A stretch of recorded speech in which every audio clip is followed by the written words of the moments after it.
আসসালামু আলাইকুম সবাইকে।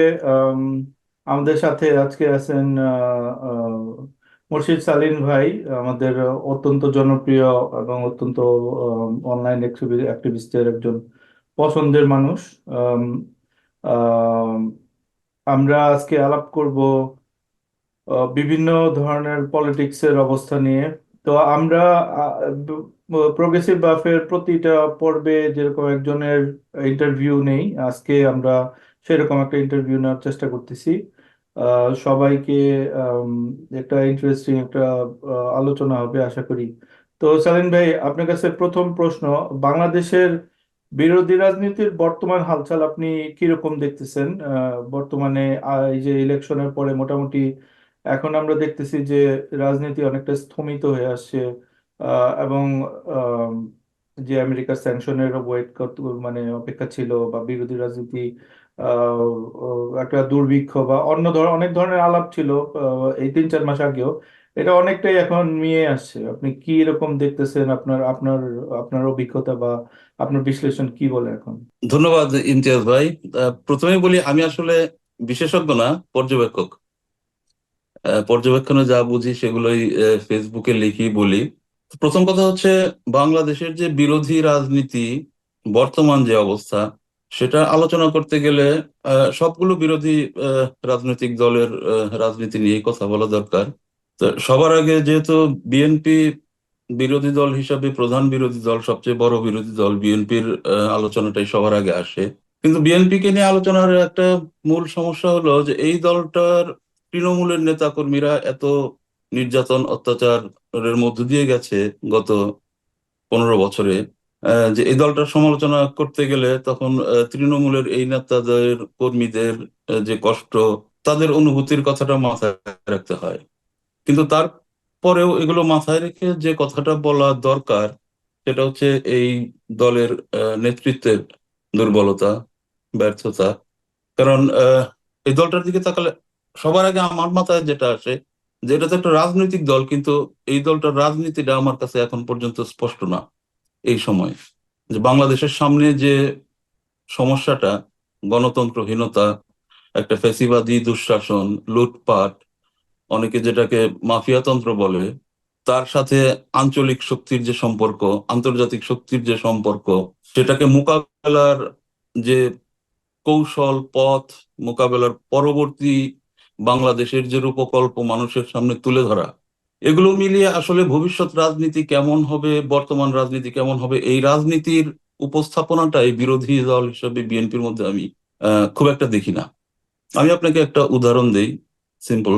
যে কোনো একটা আন্দোলন, আমরা তো গত ইলেকশনের আগে আন্দোলনটা দেখলাম। যে কোনো একটা আন্দোলন সফল করতে হলে আপনার তিনটা ফ্রন্ট লাগে, সাইমালটেনিয়াসলি কাজ করে। এটা আমরা এরশাদ বিরোধী আন্দোলনে দেখেছি, আমরা স্বাধীনতা আন্দোলনে দেখেছি, আইয়ুব বিরোধী আন্দোলনে ইতিহাস দেখলে দেখা যাবে যে আপনার একটা কালচারাল ফ্রন্ট লাগবে, আপনার একটা ইন্টেলেকচুয়াল ফ্রন্ট লাগবে, তার সাথে পলিটিক্যাল ফ্রন্ট। আপনার ইন্টেলেকচুয়াল ফ্রন্ট গুলো যা করে, মানুষকে সচেতন করে, মানুষকে শিক্ষিত করে তোলে রাজনৈতিক ভাবে। কালচারাল ফ্রন্ট তার সাথে মানুষকে উদ্বুদ্ধ করে, আমরা যেটা বলি মোটিভেশন। মোটিভেশনের দরকার আছে আপনার পলিটিক্সে, মানুষকে মোটিভেট করতে হয়। কালচারাল ফ্রন্ট গুলো এই কাজগুলো করে। তার সাথে রাজনৈতিক শক্তি যেটা করে, মানুষগুলোকে তখন সংগঠিত করে, একত্রিত করে। তো গত 28শে অক্টোবর যে ঘটনাটা ঘটলো আমরা দেখলাম, এটা যদি আমরা উদাহরণ হিসেবে নিই, মানুষ কিন্তু একভাবে সংগঠিত হয়েছিল, যার জন্য লক্ষ লক্ষ লোক ঢাকার রাজপথে আমরা দেখেছি। কিন্তু যেহেতু কালচারাল ফ্রন্ট এবং ইন্টেলেকচুয়াল ফ্রন্ট একসাথে সেইভাবে একযোগে কাজ করেনি, মানুষের এই সংগঠনটা ছিল দুর্বল। যে কারণে মাত্র 10 মিনিটের মধ্যে লক্ষ লক্ষ মানুষের একটা সমাবেশ পণ্ড হয়ে যেতে পেরেছে।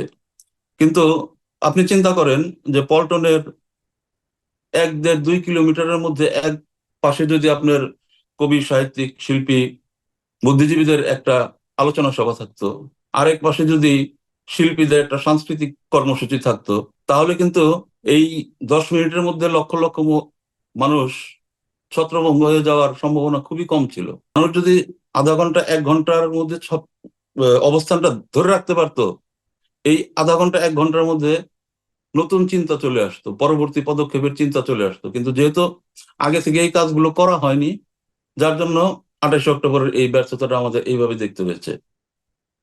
তো এই কাজগুলো করার দায়িত্ব হচ্ছে রাজনৈতিক দলের।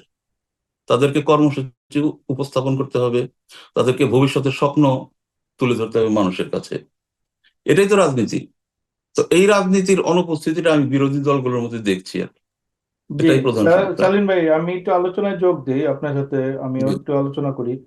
বিএনপির যে সমালোচনাগুলো করেন অত্যন্ত ভ্যালিড সমালোচনা, এবং এই সমালোচনাগুলো করলে বিএনপির যেসব সমর্থক যারা আমাদের আশেপাশে আছে, যারা মানে যাদের সাথে আমাদের ওঠা বসা, এবং যারা বিএনপির যে অ্যাক্টিভিস্ট আছে, এদের এরা হঠাৎ করে তারা উত্তেজিত হয়ে ওঠে যে এই সমালোচনাগুলো মানে নিতে হবে একটা বিশাল সাইকেলের মতো। আপনার মানে আর না, আমরা যদি সমালোচনা করি তাহলে তারা বলতে থাকে যে আমরা তো এমনিতেই দুর্বল, এদের উপর এত অত্যাচার হতেছে, এদের দলের কর্মীরা মানে মাঠ ছাড়া, খালেদা জিয়া অসুস্থ, তারেক জিয়া এক্সাইলে, এর মধ্যে এত অত্যাচারের মধ্যে কিভাবে আপনি আবার যদি সমালোচনা না করি তাহলেও এ থেকে কোনো উত্তরণ নাই। তো বিএনপি তো, আমার যেটা মনে হয়, আপনার আপনি এটা বলতে পারবেন যে শর্ট করে আমাকে একটু উত্তর দেন যে আপনার কি মনে হয় না যে আওয়ামী লীগ যেরকম একটা ব্লকার বাংলাদেশের আম, গণতান্ত্রিক ভবিষ্যৎ, বাংলাদেশের মানুষের যে অর্থনৈতিক মুক্তি, তারপর বাংলাদেশের যেটা বাংলাদেশি স্বপ্ন, যেটা যে আমরা এই এই শতকে আমরা একটা পর্যায়ে পৌঁছে যাব এবং আরো বেশি মানুষকে মধ্যবিত্ত বা তাদের অবস্থা অর্থনৈতিক উন্নতি ঘটাবো, এটার মধ্যে আওয়ামী লীগ যেমন একটা বাধা আমি ধরি, মানে আমি যদি বড় স্কেলে চিন্তা করি, আমার মনে হয় কি বিএনপিও একটা বাধা। আপনার কি মনে হয়? এখানে বাধা আসলে একটা সমস্যা কি, ধরেন এই যে আপনি যে কথাটা বললেন যে সমালোচনা করলে তৃণমূলের আহ নেতাকর্মীরা অন্যভাবে নেয়। এখন একটা দলের মধ্যে ধরেন 2014, 2018, 2024 তিনটা নির্বাচন গেল। জি। তিনটা নির্বাচনেই কৌশল এবং প্রয়োগ দুটো ক্ষেত্রেই বিএনপি ব্যর্থ। এখন পরপর তিনটা নির্বাচনের 15 বছর যদি একটা দলের নেতৃত্ব ব্যর্থ থাকে, সেই দলের তৃণমূল থেকে যদি সেই নেতৃত্বের প্রতি কোনো প্রশ্ন না আসে, তাহলে তো সেই দল নিয়ে আসলে আশাবাদী হওয়ার মতো অন্ততপক্ষে একজন নিরপেক্ষ পর্যবেক্ষক হিসেবে আমি কিছু দেখি না। তো হুম। এই জিনিসটা তো যারা বিএনপির মধ্যে আছে তাদেরকে উপলব্ধিতে আনতে হবে। উপলব্ধিতে আনতে স্টিয়ারিংটা হবে। ঠিক মতো না আমার করতে মনে হয় পারে। যে তারা আসলে কিসের আশায় আছে? তারা কি কোনো মিরাকলের আশায় আছে যে আকাশ থেকে মানে একটা ও, বাণী আসবে আর মানে বাংলাদেশের রিজিম চেঞ্জ?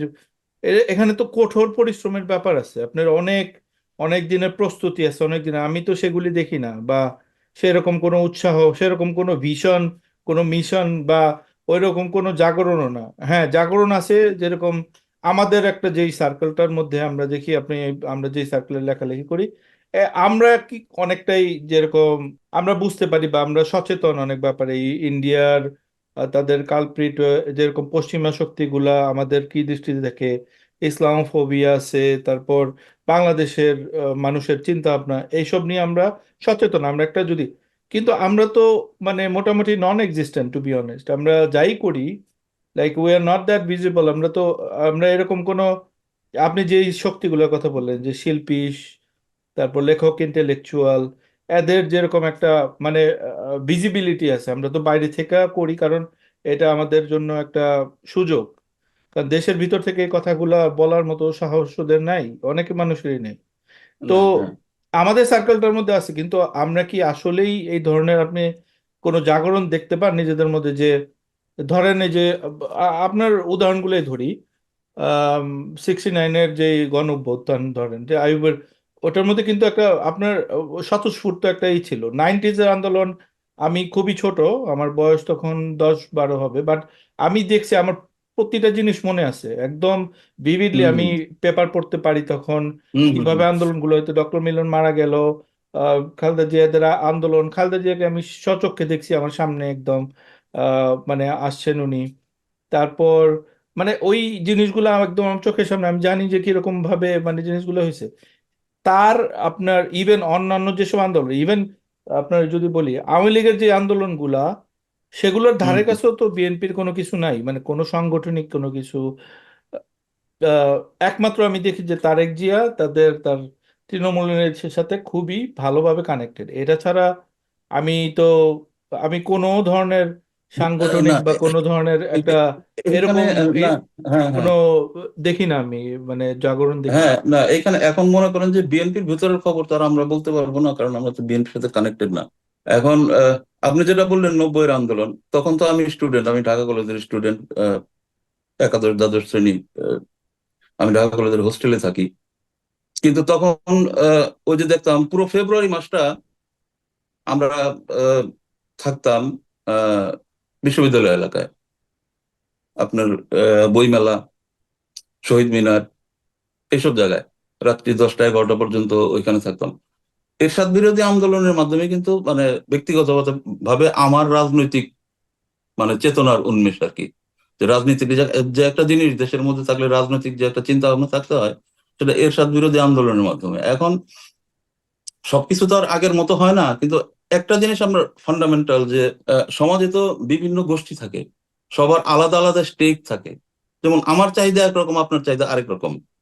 আমরা কিন্তু আমাদের কিন্তু একটা একটু ধারণা ছিল ডিসএগ্রি যে করবো তারা। ভাই, আমার মনে হয় যে হ্যাঁ, আমরা আগে ভালো করেই জানতাম যে কি কি দুর্বলতা। দুইটা নির্বাচন, তিনটা নির্বাচন আমরা দেখছি, আমরা খুব ভালো করে জানতাম। বাট কি বলে, একদম সরাসরি এদের সাথে মিশি নাই, বা মানে একদম র ফ্যাক্ট গুলো আমরা জানতাম না। কিন্তু যেহেতু রাজনৈতিক বিশ্লেষক আমরা, আমরা তো মানে ব্যর্থতাগুলা বুঝতেই পারি যে এই এই জায়গায় দুর্বলতাগুলো আছে, কিন্তু সেটা যে এরকম গুণে ধরা, সেইটা না সম্পর্কে এত তারপরে আইডিয়া ছিল না।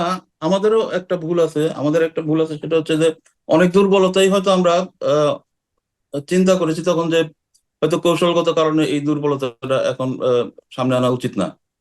হ্যাঁ, এটা এটা হ্যাঁ, আমাদের, হ্যাঁ, এটা এটাও এটা একটা অ্যাক্টিভিটি স্ট্র্যাটেজি হিসাবে ছিল, আমাদের। আমি এটাতে কোনো হ্যাঁ, খারাপ কিছু আমাদের পাই না। একটা, হ্যাঁ, আপনি তো একটা যে ছিল। কোনো একটা গেম খেলতে গেলে অথবা হ্যাঁ, হ্যাঁ, যে হ্যাঁ, কোনো আপনি লড়াইয়ে বা যাই হোক, আপনি তো আপনার দুর্বলতা প্রতিপক্ষের কাছে এক্সপোজ করে আপনি কি হ্যাঁ, আপনি কিন্তু গেইন করবেন? আপনি তো ওইটা নিয়ে বারবার বলতে থাকলে তো হ্যাঁ, হ্যাঁ, এটা ওদের টকিং পয়েন্ট হবে, ঠিক না? তা আমরা হ্যাঁ, হ্যাঁ, কিন্তু এখন এখন প্রশ্ন হচ্ছে যে এইভাবে আর কতদিন। তো বিরোধী দলকে তো একটা রাজনীতি নিয়ে এখন সামনে আসতে হবে। এখন তারা যদি মনে করে, সবগুলো বিরোধী দলের কথা আমি বলি, যে তারা যদি মনে করে যে বাংলাদেশের পুরো সিস্টেমটা কলাপস করবে, তারপর সেখান থেকে একটা কিছু আসবে, সেটা তারা ভাবতে পারে। আমার মনে হয় তাদের মধ্যে অনেকেরই এই চিন্তা ভাবনাটা আছে যে এখন কোনো কিছুই করা সম্ভব না। আস্তে আস্তে করাপশন, চুরি, বাটপারি, লুটপাট, এইসবের কারণে পুরো সিস্টেমটা একসময় কলাপস করবে। তারপর সেখান থেকে আমরা একটা কিছু অর্জন করব। কিন্তু ধরেন 17 কোটি মানুষের দেশ, এই একটা ছোট্ট দেশে যদি একটা সিস্টেম পুরোপুরি কলাপস করে, তো সেইখানে যে হিউম্যান ডিজাস্টারটা হবে, তো সেটার দায় দায়িত্ব তখন কি শুধু সরকারি দলের উপরে বর্তাবে, না বিরোধী দলের যে ব্যর্থতা তার উপরেও বর্তাবে? এটা একটা প্রশ্ন তো।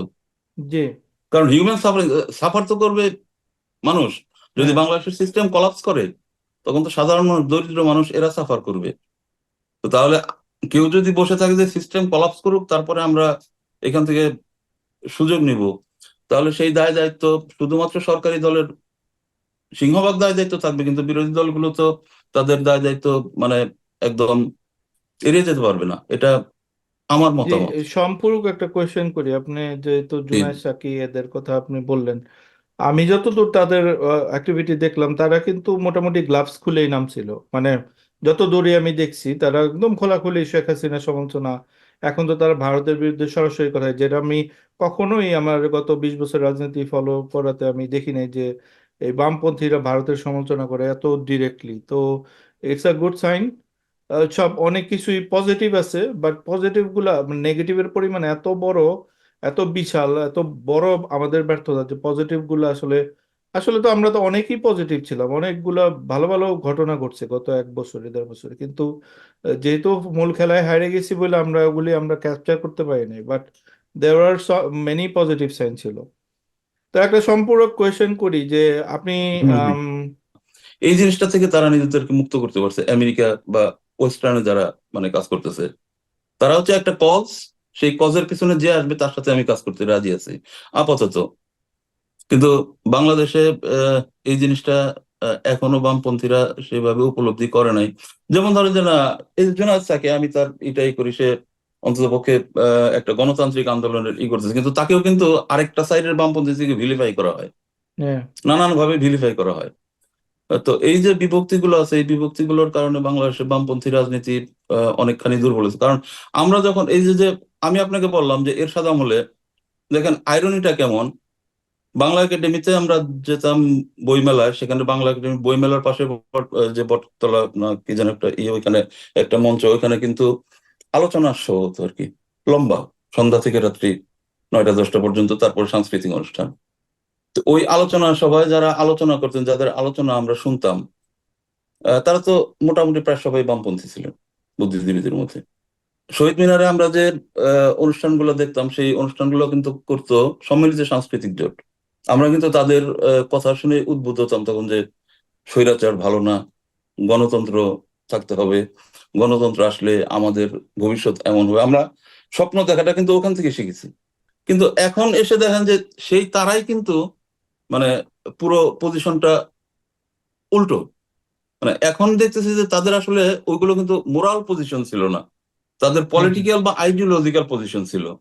হুম হুম এখন আপনার মোরালিটি যদি, মোরালিটির চেয়ে যদি আপনার আইডিওলজি উপরে চলে যায়, তাহলে তো সেই আইডিওলজি নিয়ে প্রশ্ন আছে। কারণ মোরালিটির উপরে তো আর কিছু না। বুঝতে পারছি। কারণ মোরাল জিনিসটা সবার জন্য ইউনিভার্সাল। আমাকে সত্য কথা বলতে হবে, এটা কিন্তু কোনো আইডিওলজি না করবে না, এর বিরুদ্ধে হুম। কিন্তু কোনো আইডিওলজি নাই। কিন্তু দেখা গেল যে আপনার আইডিওলজির কারণে আপনার মিথ্যার আশ্রয় নিতে হইতেছে, তাহলে আপনার সেই আইডিওলজি এত প্রশ্নবিদ্ধ বলা যায়। অথবা আপনি যে আইডিওলজির কথা বলতেছেন সেটা আপনি ফলো করতেছেন না। তো বাংলাদেশের বামপন্থী রাজনীতির বর্তমান সমস্যাটা এইখানেই যে উম তারা আসলে একটা মোরাল পজিশন নিতে পারেনি। কারণ বাংলাদেশের অতীত সবগুলো আন্দোলনে দেখবেন যে ওই যে বললাম যে বুদ্ধিভিত্তিক প্রেরণা, মানুষকে উদ্বুদ্ধ করা, নৈতিক অবস্থান, নৈতিক সমর্থন, এটা বামপন্থীদের মধ্যে থেকে আসতো। তারপরে বুর্জোয়া মধ্যবর্তী দলগুলো সেইটার উপরে ভর করে আপনার আন্দোলনগুলোকে সামনে এগিয়ে নিয়ে যেত, তারপর মানুষ আহ রাস্তায় নামতো। হ্যাঁ, তো আমি যেটা দেখি আপনার যে আমি ওই নিজেও আমেরিকার বামপন্থী, আমেরিকা কানাডার বামপন্থী রাজনীতির সাথে জড়িত, মানে লেফট লিনিং বলে এখানে, আসলে লিবারেল, তারপর লেফট উইং মানে পলিটিক্স বলে। তো আমি যেটা দেখি হলো যে এরা অত্যন্ত প্রগ্রেসিভ এবং অত্যন্ত আধুনিক। যত ধরনের আধুনিক চিন্তা ভাবনা, আধুনিক তাদের মানে সবকিছু তাদের নখদর্পণে। হম যেমন হম আপনার বলি যে এখানকার লেফট লিনিং যারা আছে, মোস্ট অফ দেম আপনার ক্লাইমেট চেঞ্জের পক্ষে। তারপর তারা কি বলে, ধরেন গ্রিন টেকনোলজি বা এই এআই, যেসব নতুন টেকনোলজি আছে, নতুন ধরনের আপনার কোনো কিছু সায়েন্স টেকনোলজি, এগুলির মানে তারাই। বাংলাদেশের বামপন্থীরা আপনার এখনো মনে হইতেছে যে তারা সেই বলশেবিক বিপ্লবের যুগে পড়ে আছে। কিছু কিছু মানুষ এরকম আপনারই। যেমন আপনাকে উদাহরণ দিই, আপনি তাদের গড় পড়তে আপনি 100 বামপন্থী পাবেন, আপনি তাদের লেখা পড়বেন, প্রথমেই তাদের কথার মধ্যে আসবে বুর্জোয়া প্রলেতারিয়েট, তারপর ওই যে প্রান্তিক, তারপর হলো আপনার ইয়ে শোষণ, হম শোষণ হম হম গোষ্ঠী, এইটা সেটা, মানে সেই জার্গন গুলা, সেই ভারী ভারী শব্দ এবং সেই এইগুলাই তারা এখন এটা চর্বিত চর্বণ করতে করতে এমন অবস্থা হয়েছে। আমার মনে হয় না যে তারা আসলে এই জিনিসগুলো তারা মানে বুঝে কি বুঝে না। কারণ আমি দেখেন জিনিসটা সরাসরি বলি, তারা তো একটা ক্যাপিটালিস্ট সোসাইটিতে থাকে, রাইট? তো হম হম ক্যাপিটালিস্ট সোসাইটিতে থাকলে তো আপনার এই শোষণ, তারপরে যে শ্রম, এগুলি সম্পর্কে পরিষ্কার একটা তাদেরই থাকতে হবে, নিজেদের ভিতরে থাকতে হবে। কারণ তারা একটা দোকান চালায় অথবা তারা একটা ব্যবসা করে, তারা কোথাও শ্রম দেয় বা তারা কিন্তু একটা ক্যাপিটালিস্ট সোসাইটি আছে এইখানে। এই আমেরিকার বামপন্থী এদের কিন্তু এগুলি নিয়ে কোনো ভ্রান্তি নাই। তারা জানে তারা একটা আল্ট্রা ক্যাপিটালিস্ট সোসাইটির মধ্যে আছে। এটাকে কিভাবে মানুষের জন্য সহনীয় পর্যায়ে করা যায়, সোশ্যাল ডেমোক্রেটদের কথা বলতেছি, আল্ট্রা রাইট উইং না, হম হম হম আল্ট্রা লেফট উইং রাজনীতি না, সোশ্যাল ডেমোক্রেট ওরা যেটা করে যে ওকে ঠিক আছে, তুমি ক্যাপিটালিস্ট অর্থনীতি চালাও, আমার কোনো প্রবলেম নাই। খুব ক্যাপিটালিস্ট সোসাইটির মধ্যে যেটা হয় যে আম, মানে ধন সম্পদ আপনার কিছু কথা কয়েক মানুষের মধ্যে জড়ো হবে এবং মানে ট্রিকল ডাউন ইকোনমিক্স হবে। কিন্তু আপনার সম্পদ ওই যারা ইনোভেশন ইনোভেশন হুম হুম হুম থাকবে। ইনোভেশন ছাড়া তো হুম আপনার হুম। কোনো কিছু আপনারই উন্নত উন্নত হবে না। তো উন্নত হবে না, ক্যাপিটাল হ্যাঁ সোসাইটির হ্যাঁ। ওইটা নিতেছে, আবার বলতেছে যে ওকে ঠিক আছে, তুমি এই সম্পদ গুলাতে হেভি ট্যাক্স দাও। যারা হুম বড় হুম বড় মানে বিরাট ধনী আছে, বিলিয়নিয়ার আছে, বা হুম হুম অনেক টাকা যারা কামায় তাদের ট্যাক্স দাও। এই ট্যাক্সের টাকাটা দিয়ে তুমি দরিদ্র মানুষ অথবা তোমার সোসাইটির কাজে লাগাও। ঠিক আছে, হুম হুম এইভাবেই কিন্তু আপনি দেখেন এই যে স্ক্যান্ডিনেভিয়ান দেশগুলা, পৃথিবীর অনেক ভালো ভালো দেশ এই রকম মানে পলিসি নিছে এবং দে আর ডুইং ভেরি গুড। আমরা যদি দেখি পৃথিবীর হ্যাঁ সবচেয়ে ভালো হ্যাঁ। ভালো দেশগুলা ও ও এই পলিসি নিছে। বাংলাদেশে আপনি দেখেন, বাংলাদেশে এরা আপনার এখনো তাদের কোনো আইডিয়া নাই যে ক্যাপিটালিস্ট সোসাইটির সাথে কিভাবে মিলায়ে চলতে হবে। আ- আবার দেখেন এরা কিন্তু ওই ওই ক্রপটা ঠিকই খাইতেছে আপনার। আহ, যৌবনে আপনার বামপন্থী রাজনীতি করে, বাট একটু বড় হইলেই আপনার সবচেয়ে বড় আপনার কোন একটা প্রতিষ্ঠানে ঢুকে গিয়ে তারা। এবং আরেকটা ব্যাপার, আরেকটা মানে অদ্ভুত ব্যাপার দেখেন, আওয়ামী লীগের মধ্যে বিএনপির মধ্যে কিন্তু বামপন্থী আছে প্রচুর। তাদের কোনো হুম প্রবলেম হুম। নেই, তারা ওই যে পলিটিক্যাল ট্রেনিংটা ওখান থেকে নিছে, বাট দে আর ডুইং ওই সামন্তবাদী রাজনীতি বা যে ট্রেডিশনাল বাংলাদেশি রাজনীতি করতে কিন্তু তাদের কোনো প্রবলেম। তারা তারা আরো খারাপ মানে অবস্থা। এই যে ধরেন ইনু মেনন, তারপর এই যে রাশেদ মেনন, রাশেদ মেনন, রাশেদ খান মেনন, তারপর এই ধরনের যেসব রাজনীতিবিদগুলো আছে, এরা তো মানে এর চেয়ে নোংরা রাজনীতি আপনি কোথায় পাবেন? আমার তো মনে হয় যে খাস আওয়ামী লীগেরও এর চেয়ে খারাপ না, ঠিক না? না অথচ দেখেন এখানে এখানে এরা কিন্তু পিওর বামপন্থী। না না, এনিওয়ে আমি এখানে এখানে অনেক না না, ঠিক সময় আছে। নিয়ে নিলাম। না আপনি অনেক, না না না, আপনি পয়েন্ট গুলো বলছেন, বলো ওখানে, মানে ওই পয়েন্ট থেকে কথা বলতে সুবিধা। এখন এখানে আমি ব্যক্তিগতভাবে যেটা, কিন্তু আমি কিন্তু আইডিয়ালিস্টিক না। আমার অভিজ্ঞতা যেটা বলে যে আইডিওলজি, মানে কট্টর আইডিওলজির মধ্যে থাকলে আসলে এগোনো কঠিন। ওটা আপনি ডান বলেন আর বামি বলেন। হ্যাঁ হ্যাঁ হ্যাঁ হ্যাঁ। হ্যাঁ, এই যে আপনার ওয়েস্টার্ন বামপন্থী বা প্রোগ্রেসিভ যারা, তারা সেই কট্টর আইডিওলজি থেকে আপনার নিজেদেরকে মুক্ত করতে পারছে। আপনি চিন্তা করেন যে বামপন্থীদের কথা বাদ দেন, বাংলাদেশের যারা ডানপন্থী আছে, ডান দিকে আর কি আইডিওলজিস্ট, তারা কি এলজিবিটি কিউ মুভমেন্টের সাথে একসাথে আপনার গাজার ইস্যুতে আন্দোলন করবে? কোনোদিন না। হয়, বিকজ ভালো আইডিওলজি, পয়েন্ট। কোনোদিন আইডিওলজি। করবে না মানে, মানে উল্টো পৃথিবী দিকে দেখেন, উল্টে গেল তাদের আমার সাথে মনে আছে, কোনোদিন যাবে না। আমার মনে আছে আজ থেকে আহ, হয়তো 6-7 বছর আগের ঘটনা, কোনো একটা বার্নিং ইস্যু নিয়ে ঢাকা বিশ্ববিদ্যালয়ে একটা প্রতিবাদের আয়োজন ছিল। সেই প্রতিবাদের আয়োজনে আপনার একটা বামপন্থী ছাত্র সংগঠনের সভাপতি মানে উপস্থিত ছিল, কিন্তু চলে গেছে প্রতিবাদ জানিয়ে। কি, একটা ইসলামিক সংগঠন ওইখানে অংশগ্রহণ করছে। তো আপনি ডান বামে আপনি দুই জায়গাতেই দেখেন যে এই সমস্যাটা বাংলাদেশে প্রকট, যে আমি ওর হ্যাঁ সাথে যাব না, ও আমার সাথে আসবে না। এটা হ্যাঁ। কিন্তু আপনার ওয়েস্টার্ন কান্ট্রি গুলোতে নাই। তারা এবং কিন্তু এটাতে এই, তো বর্তমান আওয়ামী লীগের খেলতে সুবিধা। হ্যাঁ হ্যাঁ ডিভাইড হ্যাঁ করে রাখলে, কালচারাল ওয়াল দিয়ে ব্যস্ত রাখলে আপনার বাস আর কোনো হ্যাঁ কিছু হ্যাঁ লাগে না। হ্যাঁ।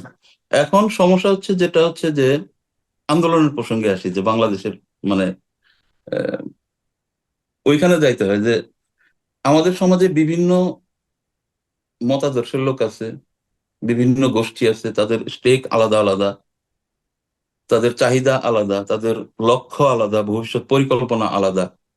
এখন আওয়ামী লীগ যেটা করে, অন্তত কথা এবং রেটরিকের মাধ্যমে সবাইকে এমন একটা মেসেজ দেয় যে আহ, আমি তোমাদের জন্য আছি। সেটা ইসলামিস্ট বলেন, কমিউনিস্ট বলেন, মডারেট বলেন, চোর বাটপার বলেন, সবার জন্যই, কাজে না থাকুক, যার জন্য দেখবেন যে এখন মানুষ তো, ধরেন আমি আপনার উপর ক্ষুব্ধ, আমি আরেকজনের পরামর্শ নিতে চাই বা তার সাহায্য নিতে চাই, কিন্তু আপনি আমার জন্য কি করবেন? এটা তো মানুষের প্রধান চিন্তা।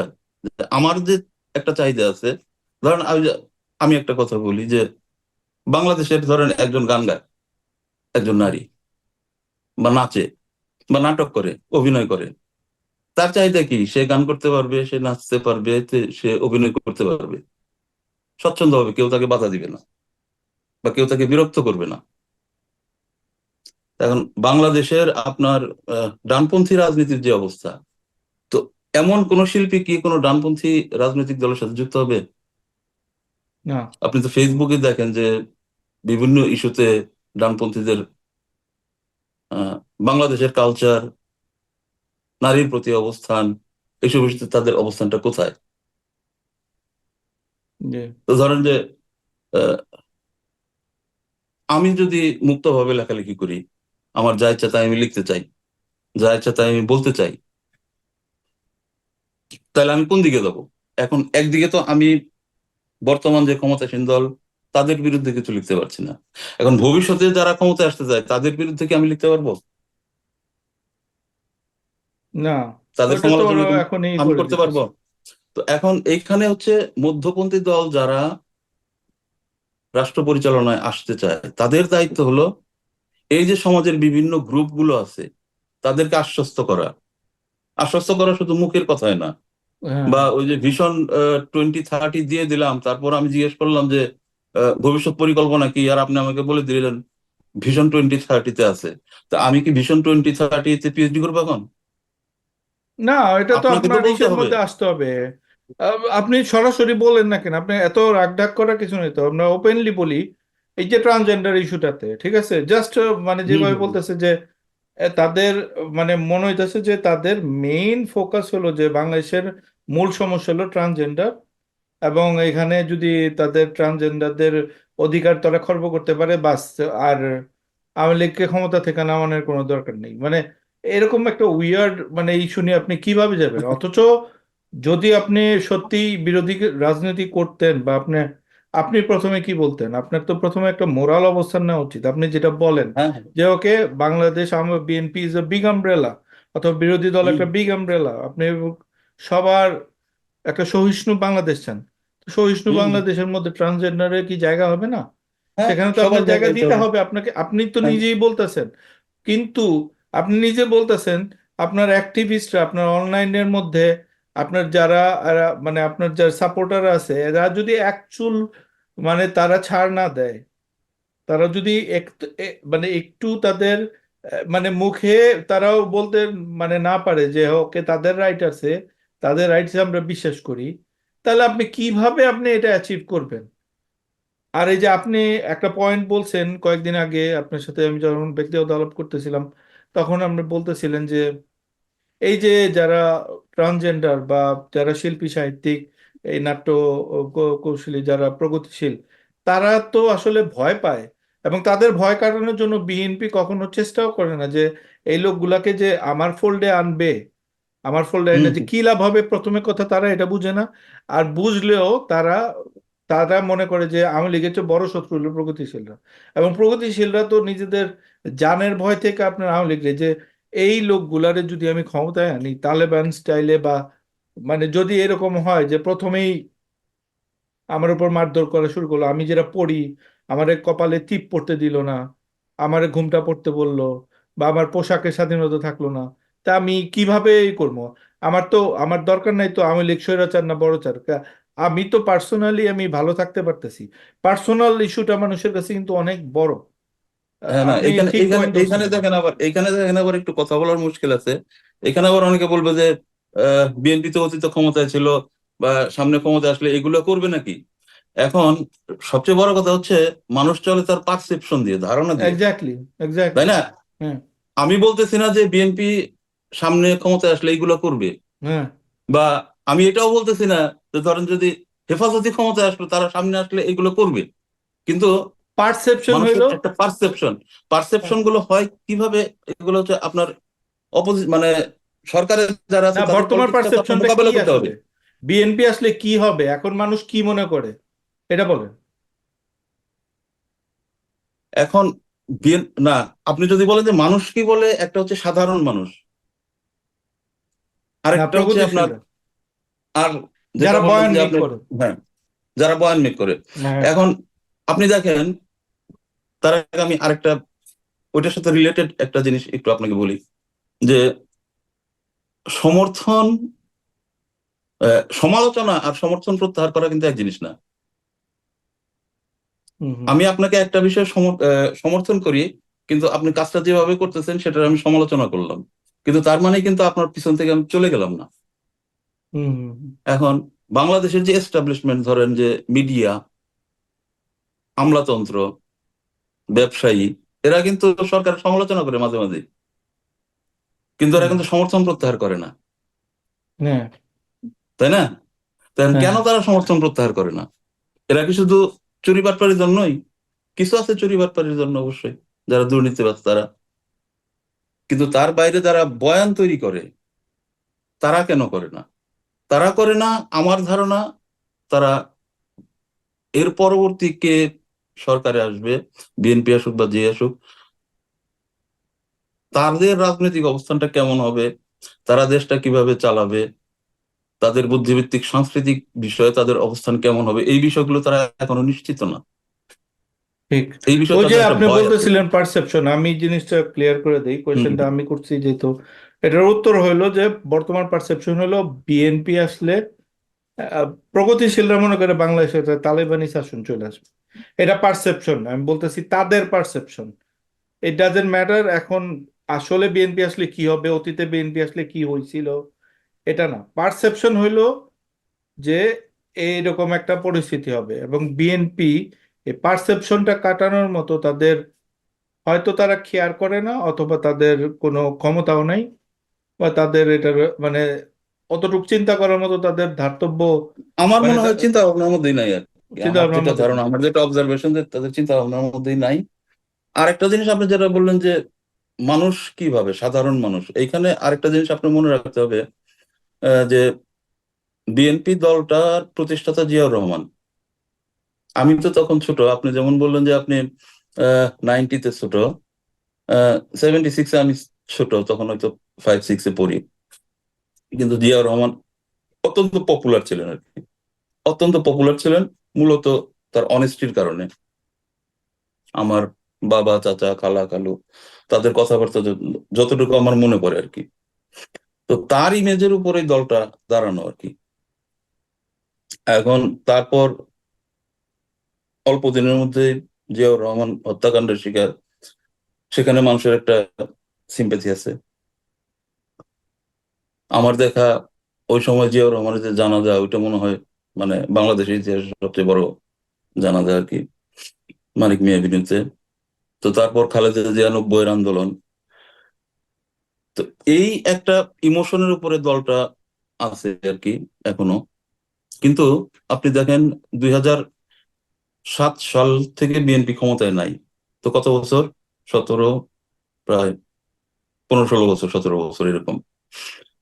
এর মধ্যে দেখেন 2007 সালে যে ক্লাস 5-এ পড়তো সে এখন কর্মক্ষেত্রে, যে ওই সময় যার জন্ম হয়েছে সেও এখন প্রায় ভোটার, তরুণ প্রজন্ম যেটা আর কি, হ্যাঁ একেবারে নতুন প্রজন্ম। হ্যাঁ এদের মধ্যে কিন্তু ওই আবেগটা, মানে আমি বলতেছি না বিএনপি নেতাকর্মী, তাদের কথা, সাধারণ মানুষ যারা, এদের মধ্যে কিন্তু ওই আবেগগুলো কাজ করবে না। না, তো 40 বছর আগে তাদের আপনার চিন্তা মারা ভাবনাটা গেছে, এরকম তার যে নিয়ে তাদের উল্টো। আপনার তার চেয়ে বড় কথা হলো যেই পরিমাণ প্রপাগান্ডা হয়েছে জিয়াউর রহমান নিয়ে, সেই আবেগ তো হ্যাঁ, তাদের হ্যাঁ, মধ্যে থাকার কথাই না। আর এই মানে প্রপাগান্ডা গুলো তো মোকাবেলা করতে পারে না বিএনপি এখন পর্যন্ত। না, নাই তো, আমার তো তাদের মনে হয়। তো এটার ক্যাপাবিলিটি নাই। তারা তারা তো আসলে বিরোধী। আমার মনে হয় যে বাংলাদেশে একটা কথা আছে আপনার, শাসক দল কে হবে, শাসক দল হওয়ার যোগ্যতা আওয়ামী লীগের আছে কি নাই, বিএনপির বিরোধী দল হওয়ারও যোগ্যতা নাই আমার হিসাবে। এখন এটা যদি বলেন এইভাবে, আমি তো বলি যে ধরেন বেগম খালেদা জিয়া আহ বন্দি, তো বন্দি আছে আপনার কতদিন যাব, 4-5 বছর। তো আমার তো মনে হয় বিএনপির আগে উচিত খালেদা জিয়ার মুক্তির আন্দোলন করা। খালেদা জিয়াকে যদি বিএনপি মুক্ত করতে পারে তাহলে আমরা বুঝবো যে দেশকে ফ্যাসিবাদ থেকে মুক্ত করার মতো সক্ষমতা বিএনপির আছে। কারণ নিজের দলের চেয়ারপারসনকে যদি মুক্ত করতে না পারে একটা দল, আহ, আহ, বা আমি তো এখন খালেদা জিয়ার মুক্তির দাবিটাও শুনি না খুব একটা। মাঝে মাঝে শুনি যে ওনার চিকিৎসার ব্যবস্থা করতে হবে, হুম হুম হুম। বাট হোয়াই নট তার মুক্তি? আপনাকে তো ভিজিবল করতে হবে যে আপনি স্ট্রং, এবং এবং আপনি পারবেন, আপনার সদিচ্ছা আছে। That's a simple question. মানে এটা আমার মাথায় প্রশ্ন আসে আর কি, আমি জানি না তো অন্য কারো আসে কিনা। মুর্শিদ ভাই, আমরা অলমোস্ট অনেকখানি শেষ পর্যায়ে চলে আসছি। আমি একটা একটা মানে কোয়েশ্চেন করি যে বিএনপি যদি না হয়, পরবর্তীতে আসলে কে, বা বিএনপির অল্টারনেটিভ হিসাবে কে আসতে পারে, যেই দলটা আমাদের স্বপ্ন দেখাবে? আপনি যেই প্রবলেমগুলোর কথা বললেন, প্রগতিশীলদের একই ফ্রন্টে আনবে, ডান আর বাম এক করবে, কালচারাল ওয়ার গুলাকে আপনার ই করবে, প্রপাগান্ডাকে কাউন্টার করতে পারবে, এবং অত্যন্ত বুদ্ধিমান এবং বর্তমানের যে সেরকম সফিস্টিকেটেড। আমি এই কথাটা বারবার বলি, আবারও আজকেও বলতেছি, মানে দর্শকদের জন্য, আপনার জন্য। দেখেন, এখানে বিলিয়ন ডলার এট স্টেক। হুম। বিলিয়ন বিলিয়ন ডলার তারা কামায়। একটা সামিট গ্রুপ বলেন, সালমান এফ রহমান বলেন, বসুন্ধরা গ্রুপ বলেন, এই অ্যাসালম বলেন, এই অলিগার্করা আছে, তারপর এর বাইরে আরো ইন্টারেস্ট আছে, র আছে। দেয়ার আর বিলিয়ন ডলার। বাংলাদেশেও স্টেক, আপনার ভারতের র রিলেটেড, তারপর আদানি গ্রুপ এজ রিলেটেড। এই গ্রুপটা, আপনি মনে করেন না যে ও আচ্ছা, মনে হইলো যে আওয়ামী লীগের ক্ষমতায় রাখা দরকার, আমরা আচ্ছা দেখি তো আওয়ামী লীগের ক্ষমতায় রাখা। It's very pre planned, very well executed, and very hmm. Well machine. খুব হুম। ভালোভাবে করতে, মানে এদের এই করতেছে, মানে অর্গানাইজ করতেছে, এই রিজিমটাকে ক্ষমতায় রাখতেছে। তো এখন এদের বিরুদ্ধে আপনার লাগার মতো তো আপনার সেই রকম সফিস্টিকেটেড চিন্তার মানুষ থাকতে হবে, সেরকম সফিস্টিকেট। বিএনপি এটা না, এটা আমরা আরো 10 বছর আগেও মানে বুঝতে পারতেছি, এখন তো আরো ভালো করে জানি। এখন তো সবার কাছে স্পষ্ট এটা, বিএনপির নেতাকর্মীরা মানুক আর না মানুক। এখন কোয়েশ্চেন হইলো, বিএনপি যদি না পারে, পরবর্তীতে কে? আপনি কি দেখেন? আপনার আপনার অপিনিয়ন আমি জানতে চাই। আমার ওপিনিয়ন হচ্ছে এখানে আসলে জিনিসটা এখন বাংলাদেশে যে পর্যায়ে চলে আসছে আর কি, একটা মানে পরিকল্পিত বিরাজনীতিকরণ আর কি। পরিকল্পিত বিরাজনীতিকরণ এটার আহ, এমন একটা পরিবেশ যে, এই যে দেখেন, আমরা টুকটাক কথাবার্তা বলি দেশের বাইরে থেকে, দেশের ভেতর যারা আছে তারা তো কথা বলতেই পারে না। এখন এগুলো আসলে পরবর্তীতে কে বা পরবর্তীতে কি, এগুলো তো আসলে আলোচনার মধ্য দিয়ে বের হয়ে আসে, তাই না? কিন্তু সেই আলোচনার পরিবেশটাই তো দেশের মধ্যে নাই। জি। আপনি টক শোতে বলেন, সেমিনারে বলেন, পত্রিকায় বলেন, সবাই সেলফ সেন্সরশিপ। তো সবার আগে এই আলোচনার পরিবেশটা তৈরি করতে হবে, এবং দেশের ভিতর থেকে আসলে সাহস করে মানুষকে কথা বলতে হবে, এবং আলোচনার মাধ্যমে এটার সংকটের সমাধান বেরিয়ে আসবে। তখন দেখা যাবে যে নেতৃত্ব চলে আসছে, রাজনৈতিক শক্তিও তৈরি হচ্ছে আর কি। এটা আমি বললেও হবে না, আপনি বললেও হবে না। আলোচনার মাধ্যমে দেশের জনগণ আপনার সচেতন হবে, রাজনৈতিকভাবে শিক্ষিত হবে, তারাই সিদ্ধান্ত নেবে যে এরপর কে। কিন্তু যেটা দরকার, আচ্ছা, তাহলে সংশ্লিষ্ট আলোচনাটা জোরদার আলোচনায় করা। পড়ি, আমাদের আগের আলোচনার সূত্র ধরে। আপনার আপনার কি মনে হয় যে বিএনপি যদি আপনার না পারে, তাহলে আস্তে আস্তে আপনার ডানপন্থীদের হাতে মানে চলে যাবে, বা ইসলামিস্টদের হাতে আপনার, মানে যে স্পেস গুলা আমরা মানে ফিল আপ করতে পারতেছি না, যে এই বিএনপি যেগুলি ফিল আপ করতে পারতেছে না, এই স্পেস গুলো ওখানে চলে যাবে? আপনার কি মনে হয়? না, না, বিএনপি যে ফিল আপ করতে পারতেছে না, আমি যে পার্সপেক্টিভ গুলা বললাম যে বিএনপির কাছ থেকে যে প্রত্যাশা সেটা ফিল আপ করতে পারতেছে না, কিন্তু ভ্যাকুয়াম থাকবে না। এই জায়গাগুলো অন্য কেউ দখল করবে, আপনি ডানপন্থী বলেন আর যাই বলেন। আহ, তারা কিন্তু আবার আমার আপনার আহ, যে প্রত্যাশা সেগুলো অ্যাড্রেস করবে না। তখন রাজনীতিটা আবার অন্যদিকে চলে যাবে আর কি। হম। তখন দেখা যাবে যে হয়তো আমি আপনি আহ, আর বিরোধী রাজনীতি সমর্থন করতেছি না। তখন টোটাল সিনারিওটা অন্যদিকে চলে যাবে। সেদিকে যাতে না যায়, তার জন্যই সমাজে যারা সচেতন আছে, রাজনৈতিকভাবে যারা চিন্তা ভাবনা করেন, দেশের ভবিষ্যৎ নিয়ে যারা চিন্তা ভাবনা করেন, তাদের উচিত আসলে সাহস করে কথা বলা, আলোচনা করা যে ভবিষ্যৎ কি। কারণ অন্ধ হলেই তো আর প্রলয় বন্ধ থাকবে না। আপনার প্রত্যেক জিনিসেরই যেমন শুরু আছে শেষ আছে। তো একটা সময় যদি এই সিস্টেম কলাপস করে বা একটা কেওটিক সিচুয়েশন তৈরি হয়, তার সাফার তো সবাইকে করতে হবে, বিশেষ করে দরিদ্র মানুষ, দুর্বল মানুষ, তাদেরকে।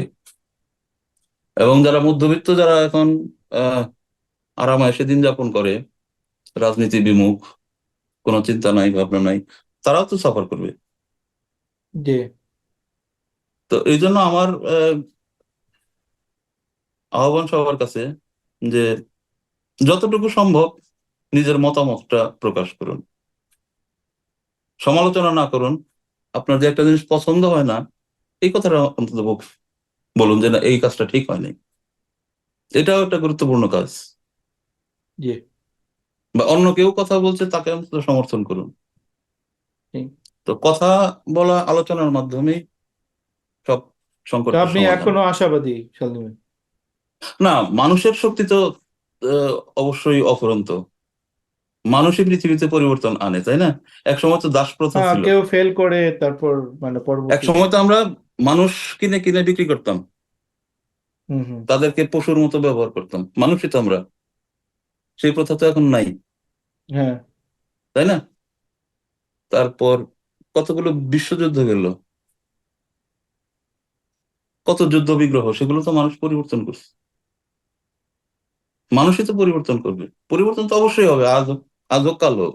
হয়তো মূল্য একটু কম লাগবে, একটু বেশি লাগবে, কিন্তু শেষ পর্যন্ত মানুষকেই জাগতে হবে আর কি। নিজের পরিবর্তন নিজেকেই করতে হবে। এটাই আমার কথা। জি। আম, অত্যন্ত সুন্দর আলোচনা হলো সালিন ভাইয়ের সাথে। সালিন ভাই, আমরা আবার আরেকটা পর্ব করব আপনার সাথে। আমাদের মূল হোস্ট যারা আছে, রাশেদ, সাফায়েত, এদের নিয়ে। অবশ্যই, এটা অবশ্যই। আমরা মোটামুটি একটা মানে আমি আর আপনি একটা একটা আলোচনা করলাম। অনেক কিছু জানতে পারলাম, অনেক কিছু ডিসকাশন হলো। আশা করি আপনারা সবাই, দর্শকরা মানে উম, উপভোগ করবেন আমাদের এই সালিম ভাইয়ের সাথে আলোচনাটা। আর সালিম ভাই, আপনাকে অনেক অসংখ্য ধন্যবাদ। আপনাকে পরবর্তীতে ধন্যবাদ। দেখা হবে। আমরা এখানেই শেষ করছি।